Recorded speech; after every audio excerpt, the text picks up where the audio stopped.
Hello guys, welcome to my first video kind of with my opinion in it. So we've seen such an increase of interest in the Pokemon market, mainly because people are just panic buying. They're not really collecting anything that they particularly want. They just want to get it because everyone else is getting it. So I'm going to talk about my experience as a collector, and then now that I'm transitioning to a store, what that looks like for me, and I guess like how we can help you find what you need. So already we've seen Prismatic go absolutely nuts. On eBay there's this listing currently at the moment. It's unbelievable. I don't know why. Like, the set's not even out here. It's not even dropped. There's 4 more days after I post this before it drops in Australia, and people are already going nuts for it. I don't know if people are shilling that thing, but it's just a real FOMO market at the moment, and you've really got to stop and think, is this what I want? So I'm just going to talk about a little bit of an anecdotal things. So I pulled a Moon Bunny back in Evolving Skies, and I just sold it. Not my cup of tea. I could have held on to it to invest. I just sold it at the time. I think I got $300 for it. It was graded. It was a 9.5. But for me, that was just something personally that I was not attached to, so I did not really care. So I sold it, and then what I actually did, I got an Evolving Skies booster box with that money, and it's part of my sealed collection now. So I paid $252, so that was like retail at that point in time, and that's what I've put my investment in.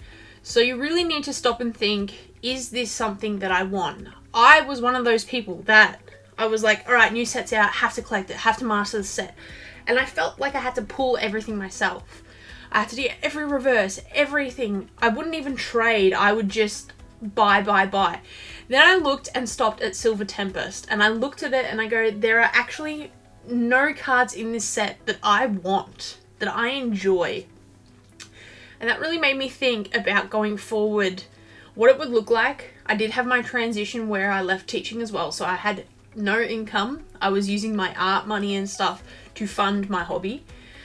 And going forward, moving into Scarlet Violet era, I had a new kind of look on my collecting. One, I love graded trainer cards. So anytime there is a set where there is a trainer that I love, I try to get that trainer. But that doesn't mean that I'm going out and buying. I might buy a booster box, try and pull it, don't get it, that's fine. I'll use what I've got to either sell or trade to get what I want, and then that's it. I'm done with that set. I might do a novel here or there, like a random pack opening with my husband or whatever, but that's it. So that was my goal. Now, I absolutely loved the Scarlet Violet game, so I knew that I wanted to do the first couple of sets in the Scarlet Violet era. Now, I was lucky enough that I did Scarlet and Violet quite easy.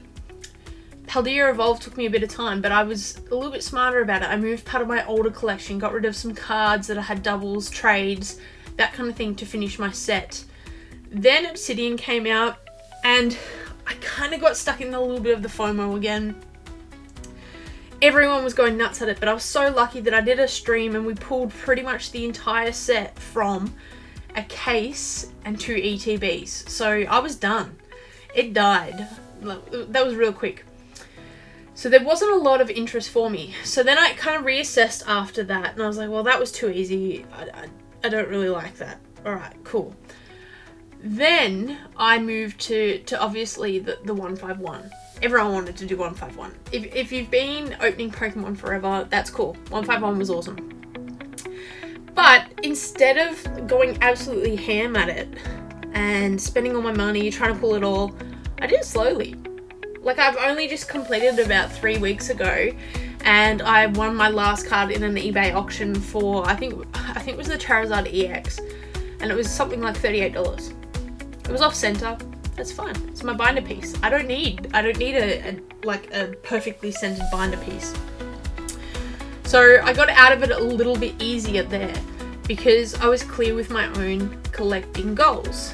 Now, there was plenty of other sets. There was Paradox Rift, there was Twilight, there was Stellar Crown, there was Shrouded Fable, everything in between, Surging Sparks. None of them really took my interest. Because I collect Japanese as well, or like to open a bit of Japanese, don't necessarily collect the whole set. Nothing really kind of like caught my attention. So for me, the only set that was worth going after was Temporal Forces, because it had that Morty's Conviction with the Gengar, this card here, and that to me was like, I want to build a set around this card. So I stopped and thought about my own collecting goals, and that's what you guys need to do. Alright, and now I'm going to explain a little bit of how it works for me behind the scenes. It is different for different people, different local game stores, different countries, I guess. We only have one distributor here in Australia, so this is how it works for me. So availability. So Prismatic isn't even out yet, and people are already putting up on eBay that they've secured booster boxes, which is wild because no one's got allocations yet. I don't even think that I know the way it works for small retailers, and we do not receive allocations until about a month out from the set. So that's late March is the set release, and then we kind of get it like mid to late Feb. All right, you'll get your allocations around then. So I'm not sure if big retailers like JB Hi-Fi and EB Games actually even have allocation, but they are putting up these pre-orders and people are just panic buying. They don't even, we've seen like 5 cards from the set. The Japanese set isn't even out. We don't even know if we like it yet. Personally, I do like the trainer cards. I'm really hoping that there's some nice full art cards.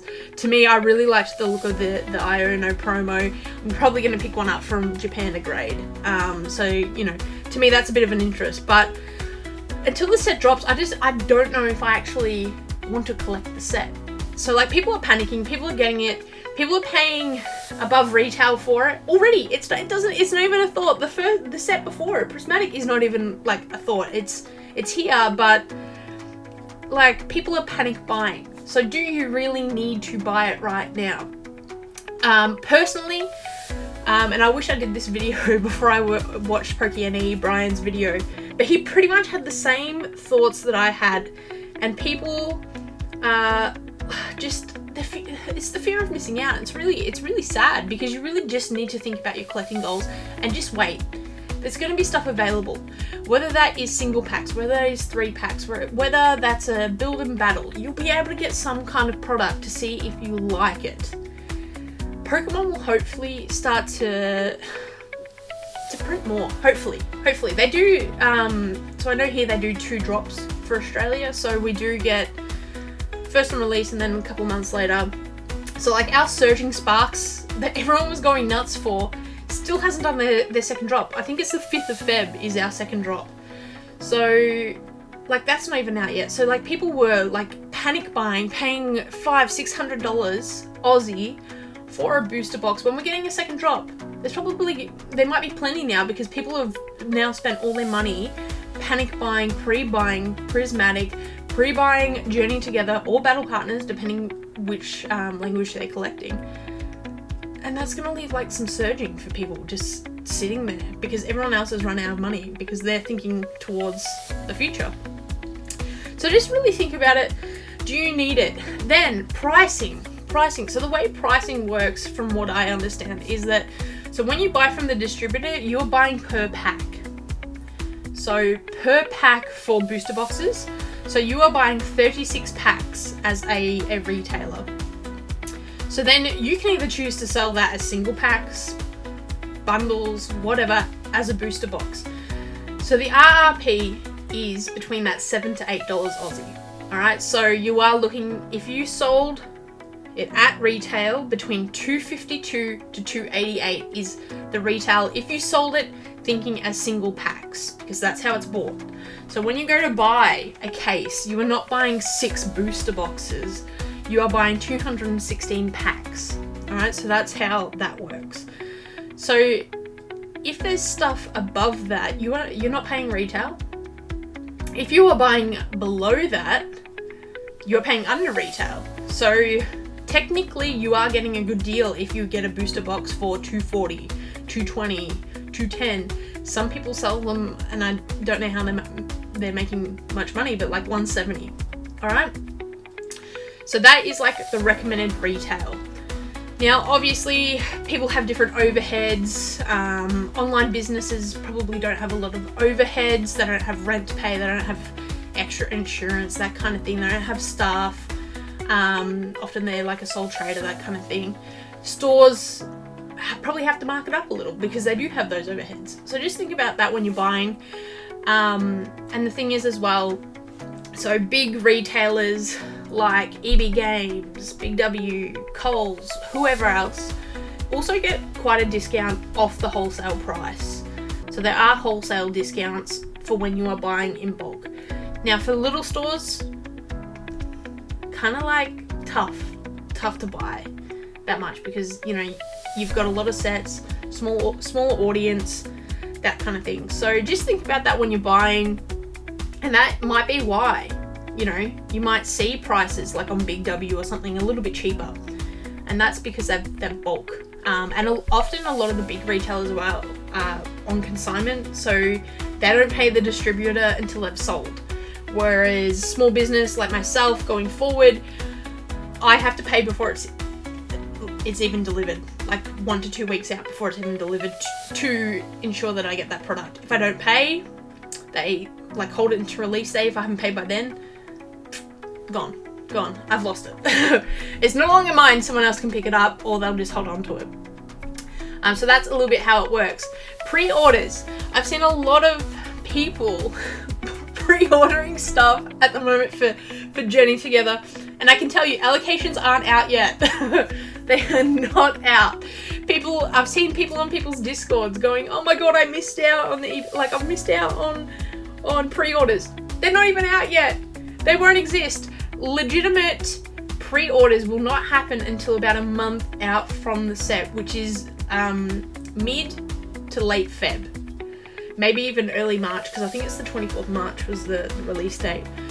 So if you are pre-ordering from a website or a small retailer, they don't have allocations. They literally don't have any stock. And we don't even know how much stock there will be available. So you are then giving them money to spend on other things, and then you're probably either going to get a refund in the end, they're going to get no allocation, and then they mark the price up to cater for all that thing. So by pre-ordering before allocations, you're actually contributing to the problem yourself. So just wait it out, see if it's something you like. Wait for the Japanese set to drop later this month. Actually, maybe it was Japanese on the 24th. Anyway, it doesn't matter. So Japanese will drop. We'll see what some of the cards look like.